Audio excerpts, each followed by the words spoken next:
Thank you, sir. My name is Jack. I'm an alcoholic. I got a home group. It's called The Firing Line. We meet Baltimore, Maryland, 7 p.m. on Tuesday nights. I got a sponsor who's sitting right there. And I'm a very, very fortunate man. Hardest thing that I've gone through in recovery.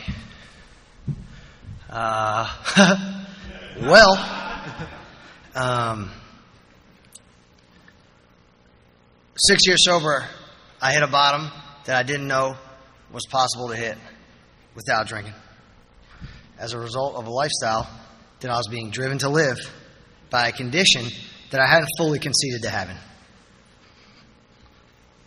And as a result of starting to walk back through this process that we've been hearing about getting going this weekend, it was revealed to me that there was a lot of work in 8 and 9 that I had never done. So before I go further, if you're here or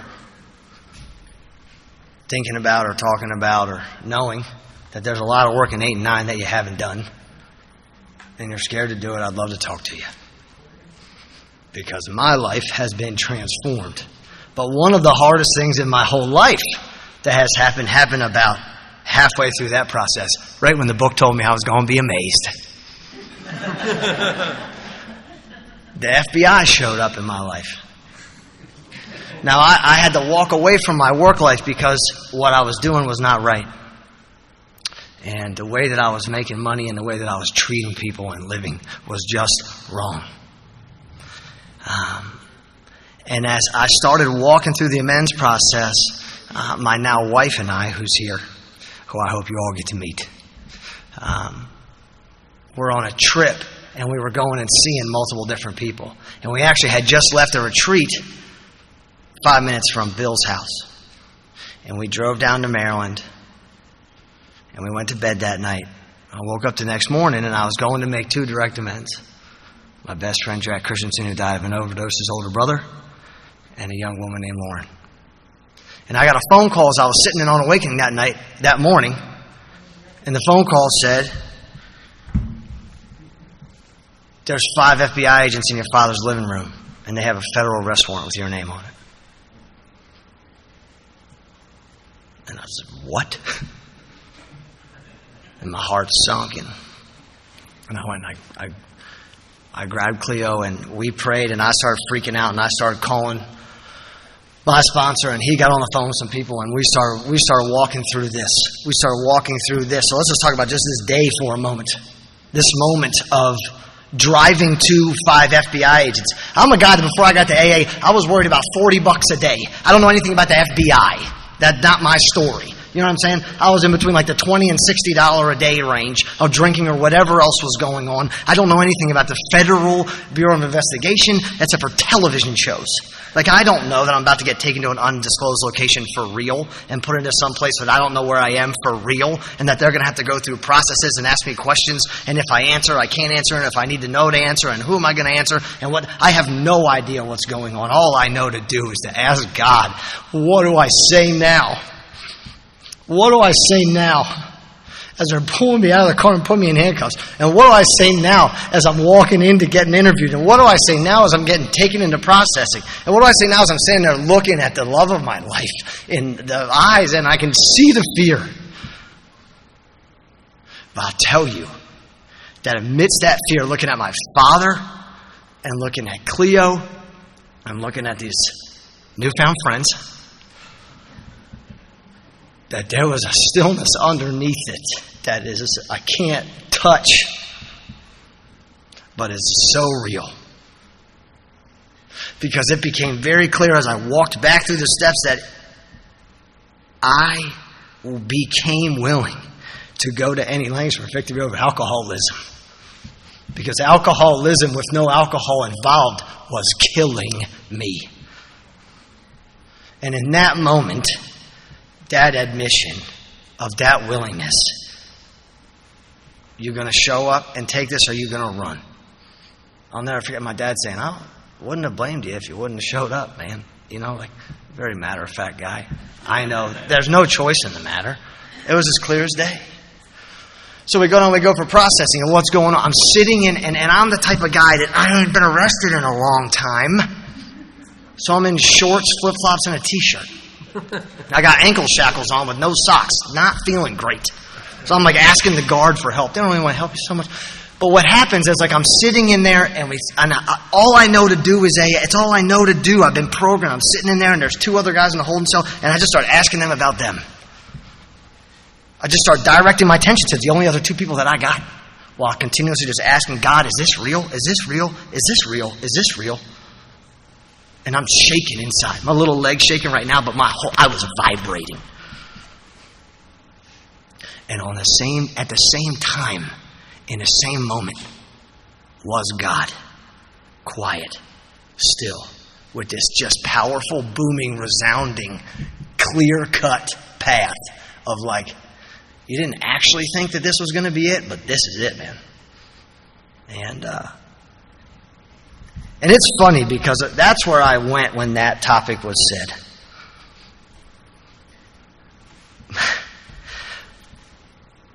But if we're going to be honest about what's happened as a result of that, I'll tell you what, 2 minutes and 49 seconds certainly is not enough time to talk about that. But I got some folks here that would love to talk to you about it, that we drove down here together with from Maryland now, where we've been living ever since that day, that are members of a home group that was created as a result of that day, that have been taken through the steps by a man who was a different person as a result of that day.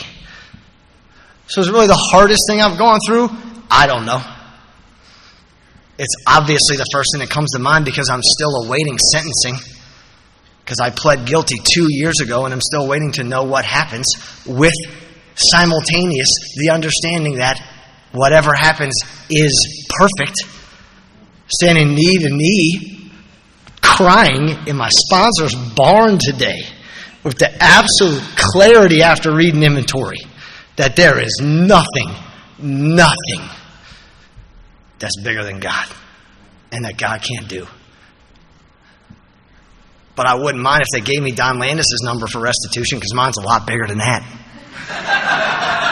Talking about $80K, I'm talking about, Don, sell me that. How do I get that? I'll take $80K, bro, in a heartbeat. But I can't. But I got to make that joke because, of course, I'm not scared about paying back. God knows what. I don't know.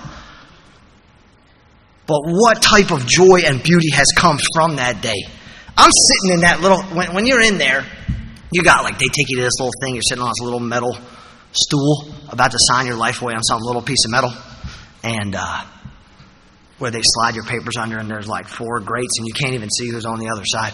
And as I went back to the steps this time, my sponsor and I talked very clearly about the word all, and how it showed up twice in step 8, and how this was no longer a game about actually cleaning up my past, or just being right about what people in AA were doing, or whose program was good. It was no longer about that. And I'm sitting on this little piece of metal, and the way that the light is hitting this little thing where I'm going to have to sign whoever's going to arraign me to, the U.S. Marshal's document or whatever, someone had been sitting in there with some piece of metal, carving something into this tiny little piece of metal. And I sat there for 5 minutes, and there was only 3 letters I could see. And they were A-L-L. I'm in a 5x5 piece of cement. And God is so real, and this process is so powerful, that a message was delivered in there. No one moved. I came to see that it was the word Allah, and that for 5 minutes all I could see was A-L-L. But God gave me that message.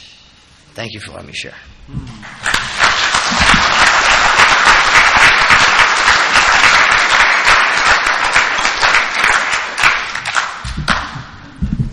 Ashley, you're up.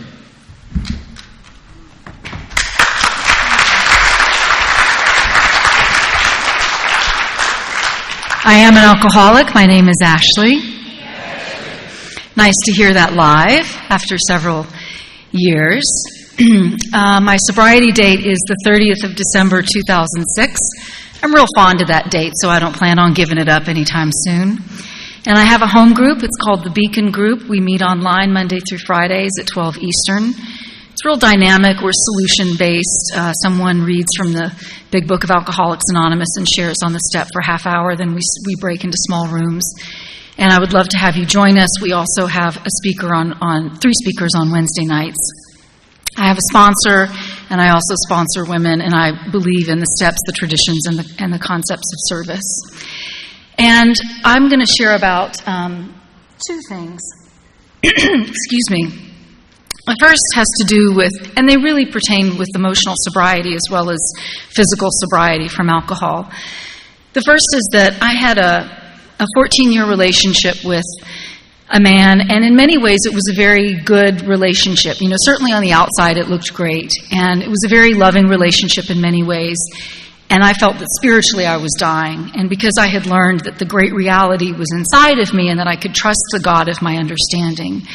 And that in step 3, when I made that decision to turn my will and my life over to the care, which is the very operative word for me, care to this higher power of my understanding, I stood autonomous with that higher power. And so when I had a dream that I was drowning in this marriage, I chose to close it. And we did that with a lot of dignity, a lot of tenderness, and a lot of respect. And that's a longer story, but we went to the place where we got married, and we closed our marriage there together on our 10-year wedding anniversary. And we rewrote our vows as to what it would look like to be chosen family. And then he got somebody knocked up. And it was an unintended pregnancy, and we continued. I always made him very welcome at our home in Tennessee. And so he came home, and he was like, somebody's pregnant. And then he said, will you be the godmother? And I thought to myself, I've got one chance to speak from my higher self and respond in the way that I will have wanted to. And I said, of course I will be, and you're going to be a wonderful father. And then I went and I called my brother-in-law, who's actually sponsored by Steve, and cussed the pain off his voicemail, went straight to a meeting of Alcoholics Anonymous and shared. And then I got on with the business of completely coming undone. Because I had this old idea about what our values were, about how we had chosen not to have children, and there were specific social reasons for that. And I ended up wet and naked in a bathtub in New York City, just snot-sling and crying, absolutely dropping my basket. And for whatever reason, it was just very wounding for me. And I had my support folks on a voice speakerphone, and it was Toby, who's a spiritual giant, I think, in this program, and a couple other people. And what Toby said to me is, Ashley, in this moment, there is no meeting. There is no step. There's no line from the book. It's down to your higher power and you. And what is your answer to be? And I got out of that bathtub and I laid myself out on the bathroom floor, wet and naked in a posture of total surrender. And I just let it all go, the old ideas, everything. And all I know to tell you is that it worked, Something about that surrender just worked, and I let it all go, and I was able to peel myself up off the floor and get myself dressed and the hair brushed and the gown put on and go to a work event that was a very public event. And I have pictures from that night, and you couldn't tell that I had been the crumpled piece of Kleenex that I had previously been just moments earlier. So that was something difficult where the solution of Alcoholics Anonymous really got me through. The other story I wanted to share is that on the 5th of February in 2021, I was walking in the rainforest, in the Central African rainforest, and I tripped and I fell, and my leg broke in 4 places. And I sustained severe nerve damage, and my foot was paralyzed. And the long version of the story is that because of where I was in this exceedingly remote place, to which it takes days to travel through multiple modes of locomotion, including walking for hours to get there, it was 67 hours before I received medical attention, including any kind of pain medicine, 4 broken bones. And I laid on the rainforest floor for 5 hours before a man named Papa Jean came and took a leg that was misshapen and looked like a boomerang and kind of snapped some of the bones back into place so I could be transported on a makeshift hammock to start the transport, which would eventually include 6 hours on the back of a motorbike with 2 men holding me up so in case I passed out and fell off, I wouldn't lose my leg entirely. And what I want to tell you about this story is that the spirit of the fellowship of Alcoholics Anonymous was with me. Can I see that? And that I knew in my body no one could do this pain for me. And believe me, it was pain. Like back-arching, animal-writhing, stick-biting, flames shooting out of my head pain. But I knew that these people were sitting with me and that it was like the we of the first step. I knew that I wasn't alone. And when my friend Dieu merci sat on his haunches for 5.5 hours, holding my leg up so that the bones didn't rattle around, and he was perfectly still, and his eyes welled with compassion, I knew that my higher power was showing up with skin on, just like we say in the rooms of Alcoholics Anonymous. And then when my friend said, oh, it's 30 minutes until Martin is back, it's 15 minutes until Martin is back, it's almost time for Martin to be back, I said, you know what, honey? I can't have any expectations that should be familiar to members. I can't have any expectations of when I'm going to get help, if I'm going to get help, what that help is going to look like, because those will just break my heart. And then I thought about my higher power concept. And what I believe is that my higher power suffers with me. And that was enough. And that was enough. And eventually I was transported through the forest for 1.5 hours, and I laid in camp. Oh, let me tell you this. They put me on a cot in camp, and they hadn't adjusted the legs, and the cot collapsed. Almost funny. Not really, but almost funny. And then Papa Jean had to reset my leg again. I thought I was only going to have that adventure once. And Martin just wrapped his arms around my neck, and we looked into each other's eyes, and we bellowed together because I didn't have to do it alone.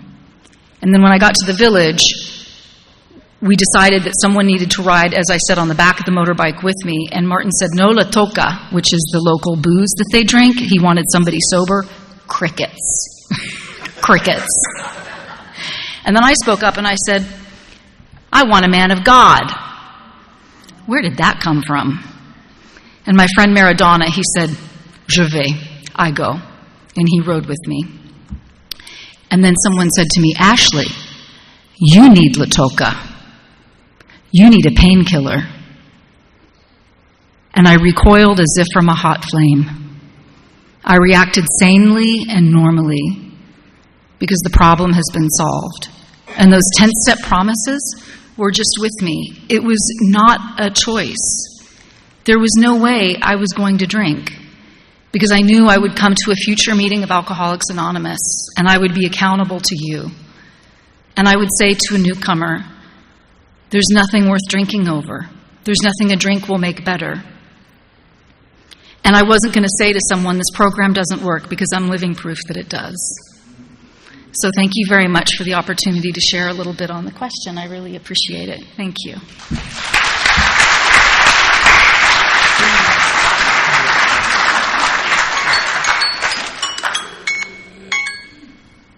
All right, we have Bill next.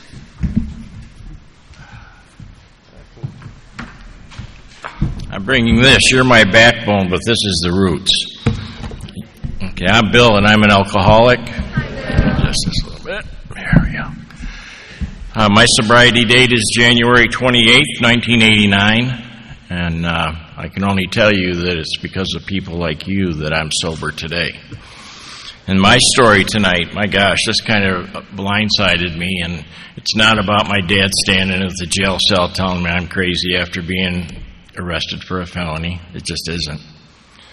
You know, I didn't know. I was in the realms of alcoholism big time. Those things, there's so many of those stories in my story that none of them are the worst. The worst came in sobriety. And I'm going to back it up a little bit. First, my home group is in Corning, New York. It's a Corning Big Book study group. We study the book a paragraph at a time every Sunday. We have a speaker once a month. I am now a damn Yankee. I live in Greenville, Tennessee. That's my home. And I will have a home group here soon. But all this Greenville, Tennessee is part of the vision that came with my worst time.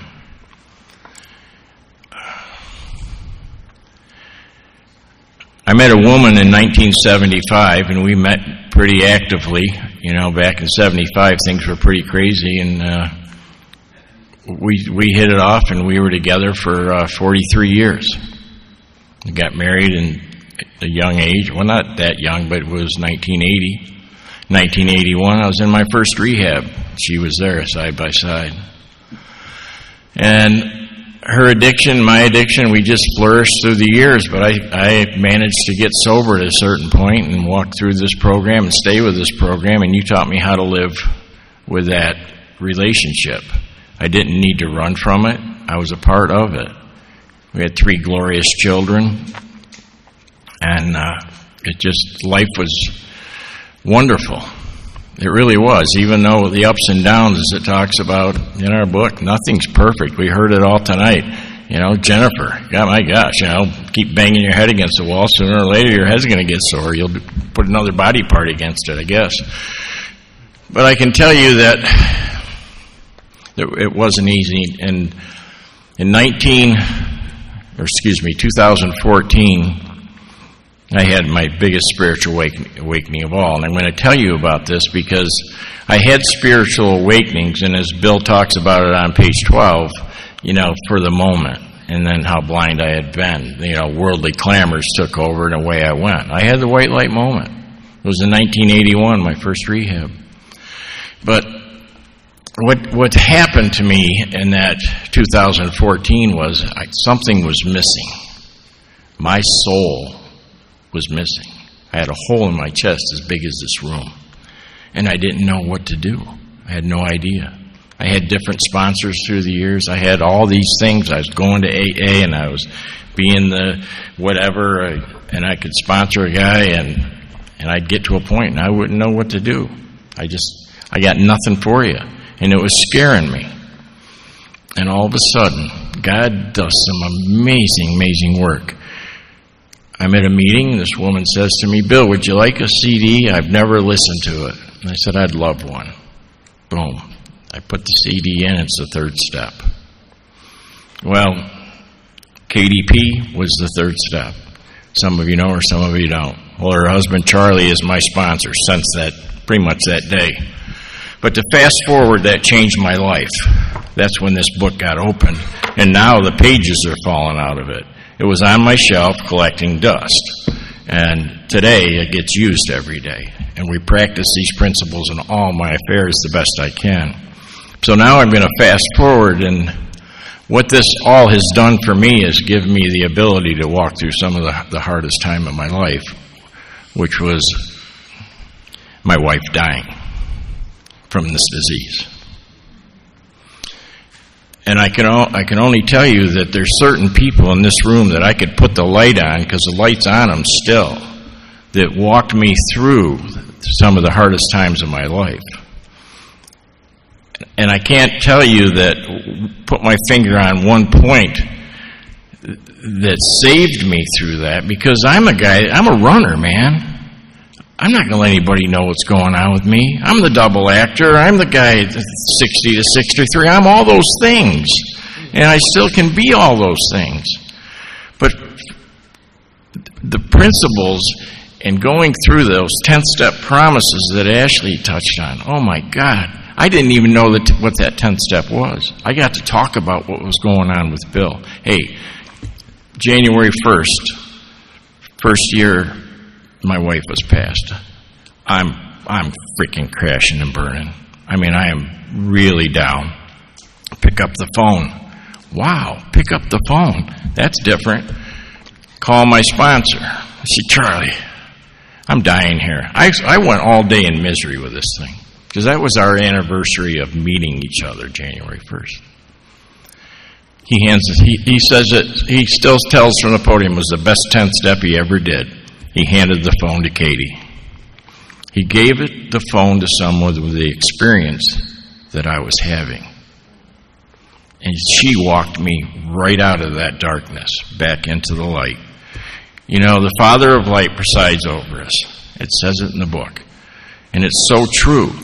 But I didn't have this clue that inside this soul that was missing was the humanness of what you folks were telling me all along, is to get right with me, the Creator, do this work, and stay with it, and perform it well, fit myself to help someone else. It's not about me. I was living life about me.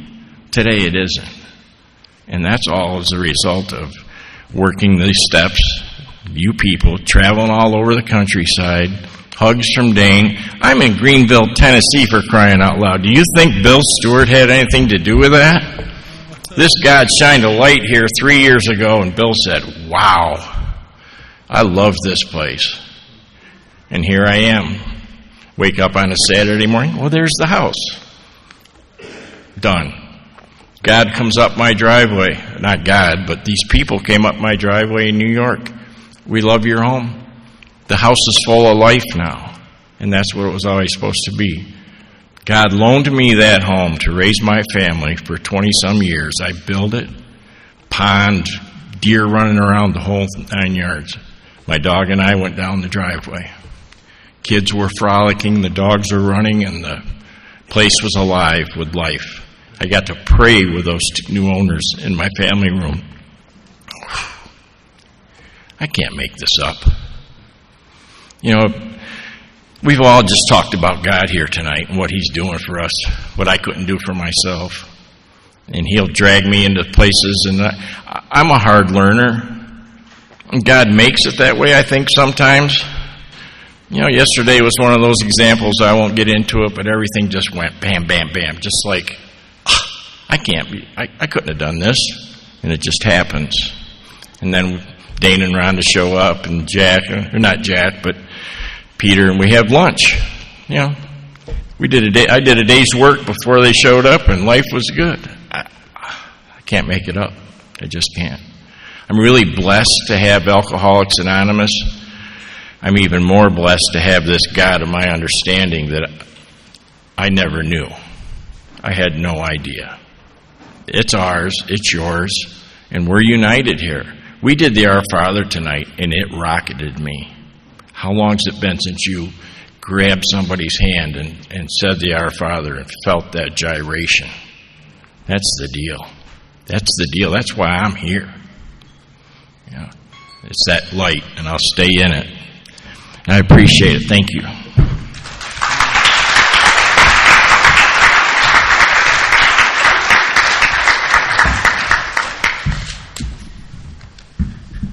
Okay, the next topic is going to be your two most powerful amends. And we'll start with Jack. Y'all got some great topics, man. Yeah, Jack, alcoholic, and it's really cool to be up here with both of you. Thanks for sharing. Two most powerful amends. Before I go into them, I just want to say I'm really grateful there's a lot more than two. Because there is. I got a long list to choose from. That's the truth. I don't know which two to pick. And I feel really fortunate that that's the truth in my heart. I'm talking about one from 2 weeks ago, I guess. We'll start there.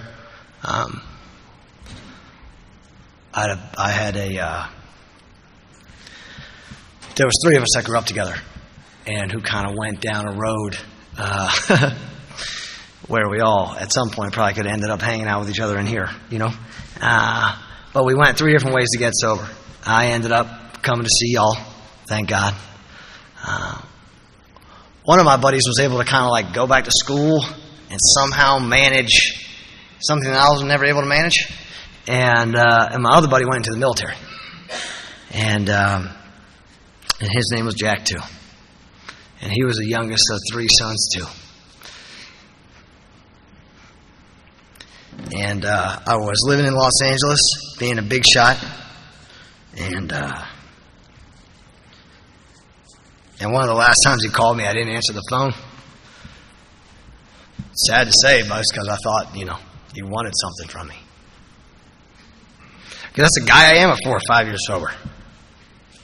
Untreated, that's the guy I am, period. And And what happens is I get a phone call a few months later, and Jack had been home on a trip, visiting Maryland. He had been stationed in Georgia, and they found him at a rest stop, and he hadn't been breathing for like over an hour or something. And it was, he got taken, and he was on life support for 10 or 11 days. And I flew home right away, and this is a different amends than the ones that I have been walked through out of the big book with the direction of a sponsor, because this one started this day. I flew home terrified because I was about to walk into a hospital waiting room in the shock trauma unit at Hopkins Hospital, downtown Baltimore, and I was going to have to walk through probably 17 to 23 people who knew that I was one of the only people in the world that ever did with this young man what he was dying from. And I was terrified. There was no conversations to be had. There was a God to trust and a path to walk. So before I could get there, I sent Panera to the nurses and to the family. Just something to make it easier. And as I walked in, I said hi to who wanted to say hi, and I didn't to who didn't. And I just went and sat next to this man for hours every day for 7 or 8 days and held his hand as they eventually had to make the call to take him off life support. And I just tried to demonstrate to his parents and to his brothers and to his aunts and to his uncles and to his cousins that Alcoholics Anonymous can change people. And I'm really sorry for the life that we lived, but that I'm here right now. And 2 weeks ago, 6 years later, his mother finally allowed me to walk back into their home and have a conversation with her.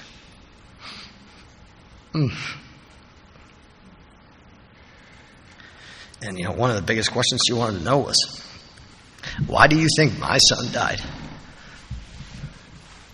and you guys didn't?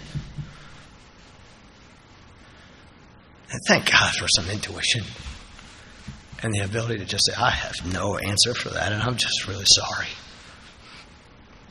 And it's just really sad. But then the conversation continued, and I was able to acknowledge some things, and she was able to just talk and ask questions that 6 years later provided her some freedom and pieces of closure on something that I know nothing about. But pieces came back in that house. Something happened in there, just a little bit of understanding of what was happening before that happened, and what maybe had been driving some stuff, and what maybe happened when we were younger. And God bless Jack Christensen, and God bless that family.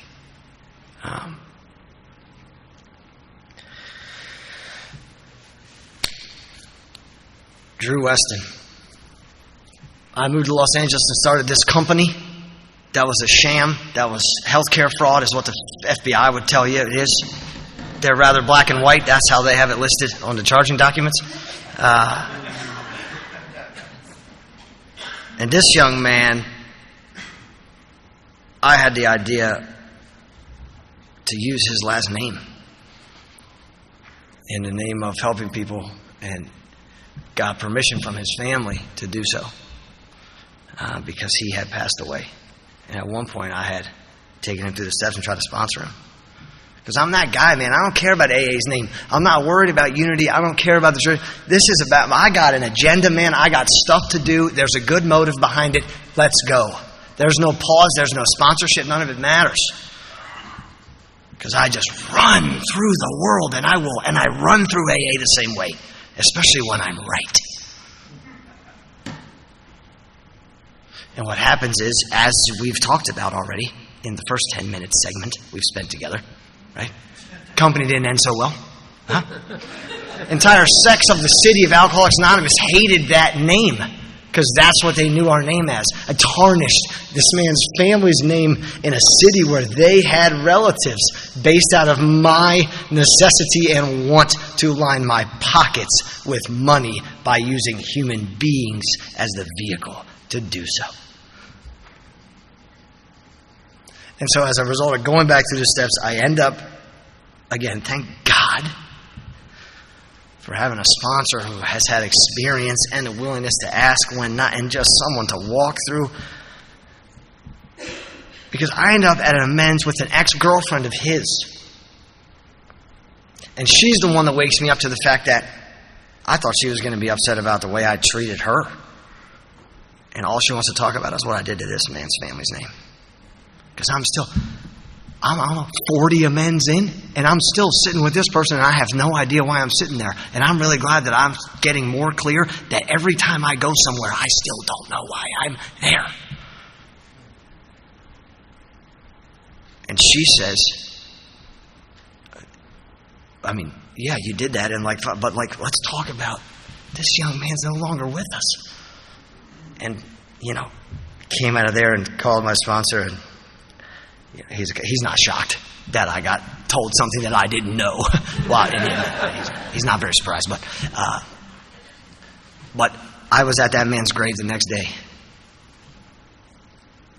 I wept. I wept having a conversation with a spirit of an individual. I was moved. It was one of the most powerful experiences I've had in amends. And if you'd have looked at me in the three-dimensional world, I was sitting there alone. My wife Cleo and I went back there on the anniversary of his death. We did it again this year, but we did it the next year after that. And we introduced him to her. She's standing there in tears. It's insane. And I never thought there would ever be anything available there for that. As soon as she brought that to me, I was just like, oh. And from that came the direct intuition that we needed to see his brother, that we needed to see his mother, that we needed to see his father.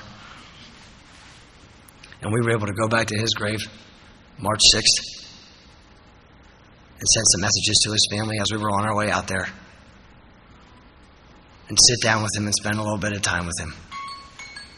Thank you, Alcoholics Anonymous. And thank you, God.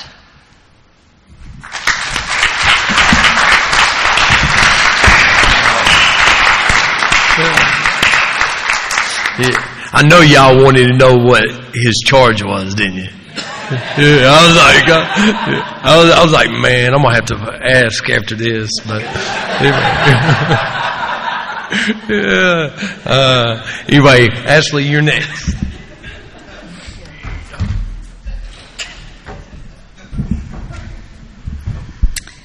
I am an alcoholic. My name is Ashley. Hi, y'all. I'm going to wait for the timer. So, I was thinking, at first I heard what is the hardest amends I've ever made. And I thought, well, if I haven't done step 8 properly, then it is a hard amends. But if I've done step 8 well, then it's not really hard because I've become entirely willing. But then I heard it correctly that it's a powerful amends, yes. And so I took a cue from Al-Anon, and when I did my step 8, made a list of all persons I had harmed and became willing to make amends to them all, I did my list in 3 columns. The first column was, if the person were to walk through the door right now, I'm willing to make my amends. My spirit is easy. I'm willing. The second column is, I'm not totally willing just yet, but I know I'll get there. I'll pray about it, read the book a little, talk to my sponsor, and I'll get there. And the third is the not no, hell no, that column. And guess where my parents were? Column 3. And Bill talks in the book about the warped lives of blameless children who grew up in alcoholism. And that was me. I grew up in the kind of house where when the police came because of the violence and they left, I was on the front porch wondering why they didn't take me with them. And I am going to talk about violence and rape, so please take care of yourself. I was molested for the first time that I remember when I was 7, when I was raped twice when I was 15. My mom said, I heard about you and your boyfriend.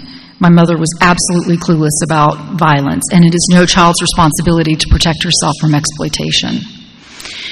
So when it was suggested to me that maybe I had something for which to make amends to my parents, this was pretty enraging. And I was already a very rageful person. Some of y'all might be a little irritable. I was raging.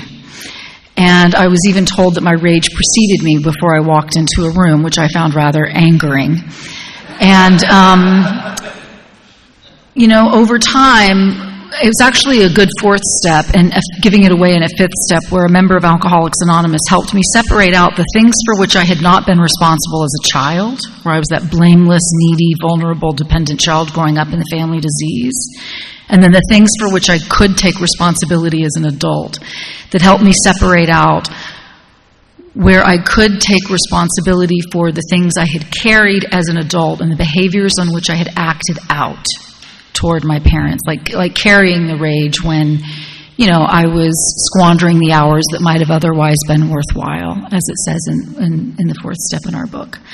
So I became willing to make amends to my mom, and I would think, oh, is tonight the night? And then they'd have the news on, or I'd think, oh, is now the time? But we'd be watching a ball game, and one night she came over, and I had all my literature books in a basket, and she said, why do you do all that recovery stuff? And I said, because it makes me feel good. And I said, do you mind if I read you something? And I read her a page from a book that I like. And I said, Mom, I just want to offer you my heartfelt amends for any and all wrongs I may have done. And I kept it real global like that because that's the approach that I wanted to take at the time. And I'll be gosh darned if that woman didn't start to cry so hard. I mean, she began to weep and weep and weep. And she got on her knees and crawled over to where I was sitting and laid herself across my lap. And she said, honey, I had no idea. I had no idea. And what she meant is that she had no idea how difficult it was for me as a child.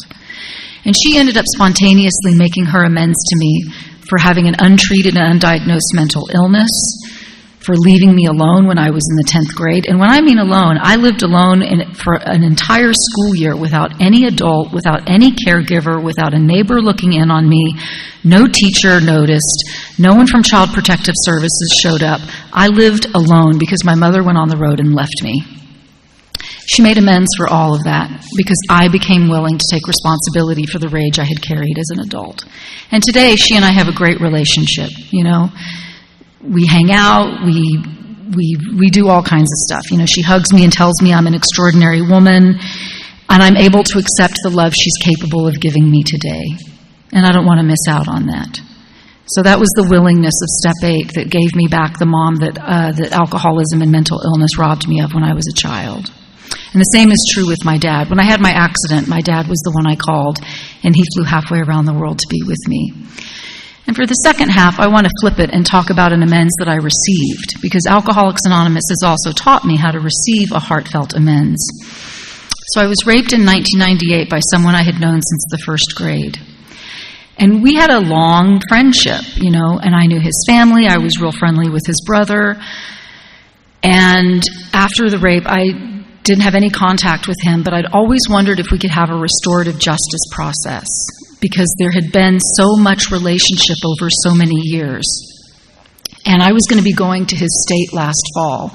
And I have this sponsee who says, God will either bless it or block it. And so I started processing this with my partner, with my outside help, with my sponsor, and things started to fall into place. His phone number came to me. I reached out to him.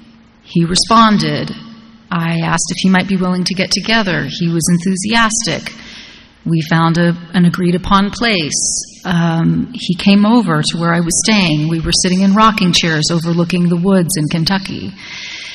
And we conversed for about 45 minutes, and believe me, I was all prayed up. But after those 45 minutes, I went into the bathroom and got on my knees and prayed again. And when I went back out, I said, I was wondering if you'd be willing to talk about what happened the last time we saw each other. He got very grave, and he said, yes, I would. And I said, I'm wondering what story you've carried all these years. And he started to tell me the story from his point of view. And he talked about relationship and time that we had spent together and how much we shared. Then he came up to the assault, and he stopped. And then I told the story going forward. And when I was done talking about the assault, he said, Ashley, I did not see you, and I did not hear you. And I have deep remorse and deep regret. And I am so sorry, and I know that will never be good enough. And obviously I'm condensing this, but this was a long conversation. And I reflected back to him everything that I heard him say, including, I did not hear you, I did not see you, I have deep remorse, I have deep regret. I'm so sorry, and I know this will never be good enough. And because of the thoroughness of our talk, and because I have done my work, and I know about forgiveness, and I know that I went to him and I needed absolutely nothing from him. If I was able to say, you did not have my consent, that would have been nice, but I didn't need anything from him. I had no expectations. I just wanted to have the opportunity to be in dialogue and conversation. And if he had been a total jerk, rapey, you know what, I would have been able to handle that because I'm a badass, empowered woman in recovery. And what I was able to end up saying to him was, it is good enough, and I accept your apology. And we carried on with our conversation, and he said, I'm eager for you to meet my family. I said, I can't wait for you to meet Martin. And we exchanged from our childhood places of chosen family, I love you, I love you. When I first came into Alcoholics Anonymous, there was a man who'd just gotten out of prison and went to make amends to the mother of the person he had killed in vehicular homicide when he was drunk. I know that miracles take place in this program, and I'm really glad that I get to be a part of those miracles today. Thank you.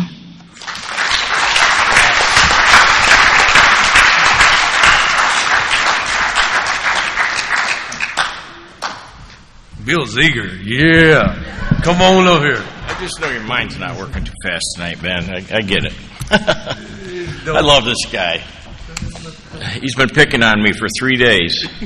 I'm Bill. I'm still an alcoholic. I do have a sponsor. He has a sponsor. I sponsor. There's the fellowship will grow around you is a promise. And believe me, I'm living it. And it's so powerful. It's unbelievable. And this is a tough question because there's the courage to say what I want to say, and I've never told this. I made amends to a man who spent his life in prison from my actions. And I made amends to that man. And I sat with him. And we talked and we talked. And I actually would go see him in prison. And that's the hardest that I've ever had to make, but the results were incredible. He's a sober member of Alcoholics Anonymous, still in prison, and I go behind the walls, and it's where I get a lot of my best spiritual moments are behind those walls with those men. That's short and sweet. Now comes the long one, and I have a few that weren't too easy to do, but this one I think needs to be told because in our book it tells us about the first approach. And once again it goes back to my wife. I spent more time with her than I have with anyone in my life. My parents, they were all gone at an early age. We've been together forever. And it tells us that we probably should not emphasize the spiritual feature on our first approach. I sat with my wife. She wasn't a spiritual giant by any means. She was a science brain, and that's where she lived. But she was sober when she died, but she was starting to gain some spiritual stuff just from the people who were coming around the home. Anyway, I went in the living room, and I tell you, I've been a hardhead all my life. You know, I was a guy that big construction worker, ran the show, you do this, boom, boom, boom. And I did run the household that way. And that's a big change for someone like myself. And I sat with her in the living room. I said, listen, I know I need to make amends to you. I've harmed you in many ways, and I'd like to make it right. And I don't know how to make it right at this point. And I'd really like to discuss this with you in length, but I said, can we just give it some time? And the fountains just opened. And she said, yes, no problem. Unfortunately, I didn't get to make amends to her while she was alive. I mean, things just turned south fast. So my sponsor and we talked about it, and I wrote the letter. as it tells us in the book. You write the letter. Well, I wrote this letter. I wrote 2 letters. I wrote one letter about the joy of our life, our 43 years together. The other letter was my amends. And I was at the gravesite. And it's really no fun to see your own name on a gravestone. I'm going to tell you right now, it's one thing to see, here's better than half your life, 43 years. I'm 67. I mean, I was a grasshopper, right? And there's my name there too. It's like, but now I'm living the dash, as my friend Dane and Rhonda talk about. I'm living in this dash. So I write the letter. In the letter, we have this with Charlie, and all this lineage goes back to Mark Houston, and we have 3x5 cards, and it says, I'm here to, make it right. I've harmed you. I'd like to make it right. And there's a list of things we do. And we also ask, how did it make you feel? Well, I read this letter, and one of not the major amends, but an amends that's always stood out, and one I'd like to really bring to the podium, is that we were fairly young, and my wife loved the arts. She was a very intelligent woman, and she just loved art. She loved dance. She loved ballet. She loved it all. And we had decided that we were going to do ballroom dancing. I said, yeah, all right. I get in the ballroom dancing, and I just went to self, big time. It's like, I know he's hitting on her. I don't want to be here. This is no fun. Blah, blah, blah. And I blew it up. We just never went again. Big regrets for that. This is something she loved. And I'm talking about this at the gravesite. I'm saying, I know I harmed you, and I'd like to make it right. And how can I make this right? And anyone that does two-way prayer, does 11th step, or really listens to God, because we ask all the way through this book, but I think we're supposed to listen after we ask, just not keep driving the train. And that's what I've learned that I never knew before. So I asked the question. I said, I harmed you. How can I make this right? And she said, Bill, learn to dance. Oh, simple enough. Learn to dance. Well, is there anything else you'd like to say to me? Yeah. Learn to love the art of dance. I'm thinking, wow, okay. Now comes all the punchlines to this. This God of our understanding has just thrown things at me like you just can't imagine. I meet this lovely woman, and our first conversation, she used to be a dance instructor. She's sitting in the front row now. I said, okay, God, you got a sense of humor. And so we're working on that part of it all. But one of the most, and this is really fresh to me, because through COVID, we had tickets to go see a dance show in my hometown before COVID. It's been postponed, it's been postponed, it's been postponed. Well, and fortunately, there's someone smarter than me in this room that reminded me this date that the show now is March 29th, and that's the anniversary of my wife's death. I can't make that up.